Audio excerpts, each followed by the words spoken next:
Asamyuta Hasta, the single hand gestures. This video of single hand gestures is specially designed for the benefit of beginners. The way a gesture needs to be held and its meaning is also mentioned. Pataka. Here the thumb is bent to touch the fingers and the fingers are extended. This is pataka and the meaning is a flag. Tripataka. When the ring finger is bent in a pataka hand, it becomes Tripataka, and this denotes a flag with 3 colors. Arthapataka. When the ring finger and the little finger are bent, it then becomes Ardhapataka, which denotes half of a flag. Kartari Mukha. The index finger and the middle finger are outspread. This looks like a scissor, doesn't it? Mayurakyo. When we join the ring finger to the thumb and the other fingers are extended, then it is Mayurahasta, depicting a peacock. Arthachandra. The thumb of the pataka hand is stretched out. It becomes Ardhachandra. The meaning is half moon. Arala. When the index finger is curved to touch the thumb, it becomes Arala and it means bent. Shukatunda. In this hasta, we find the index finger and the ring finger curved to denote a parrot's head. Mushti. When all the 4 fingers are bent upon the palm and the thumb is set on them, then it becomes Mushti and it means a fist.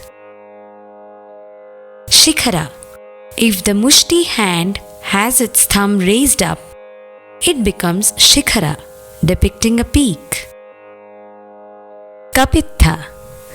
The index finger bends and rests upon the thumb. It is then called Kapitha, meaning elephant apple. Katakamukha. There are 3 varieties in Katakamukha which have different meanings.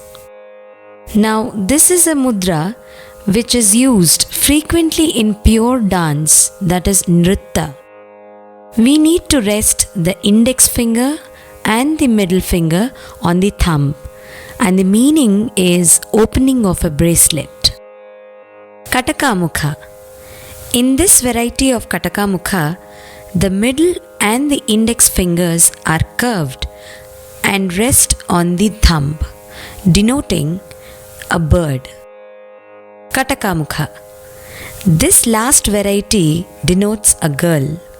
The thumb and the index fingers need to be held together with middle finger looking down and the rest of the fingers extended. Suchi. The index finger is raised and the rest of the fingers are pressed to the palm. This denotes a needle. Going forward, in the next mudra, maintain the Suchi hand, releasing the thumb, which makes Chandrakala, meaning digit of the moon. Padma Kosha. When the fingers are separated and a little bent and the palm is also a little hollowed, the hand is called Padma Kosha and the meaning is lotus bud.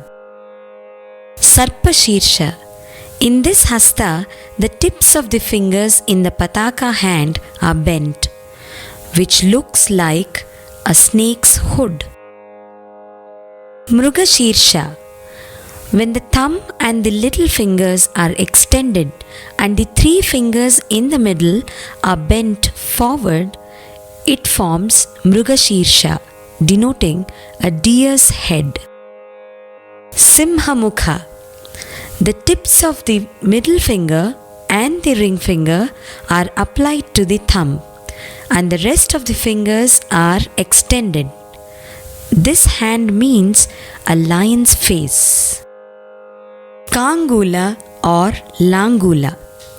Moving on, we need to hold Padma Kosha and tuck in the ring finger. It becomes Kangula, which looks like a bell. Alapadma. Here, the fingers beginning from the little finger are bent and separated from one another. The hand is called Alapadma, denoting a full-bloomed lotus. Chatura. Let's observe the next mudra carefully. The thumb is placed in the middle of the middle finger and the adjoining two fingers are clinging to the middle finger and the little finger is outstretched. It becomes Chatura, meaning a square. Bhramara. When the thumb and the middle finger touch each other and the forefinger is curved and the remaining fingers are outstretched, the hand is called Bhramara, meaning a bee. Hamsasya. If the thumb and the forefinger touch each other and the remaining fingers are outstretched, the hand is called Hamsasya, denoting a swan beak. Hamsa Paksha. If the little finger of the Sarpashirsha hand is outstretched, the hand is called Hamsa Paksha, meaning swan's wing. Samdamsha. If the fingers of Padma Kosha are closed and opened, then it is Samdamsha and it means pincers. Mukula. If we bring all the fingers of our hand to meet together, then it is called Mukula, meaning a flower bud. Tamrachuda. We need to curve the index finger and hold the rest of the fingers in a closed fashion. Then it becomes Tamrachuda, denoting a cock.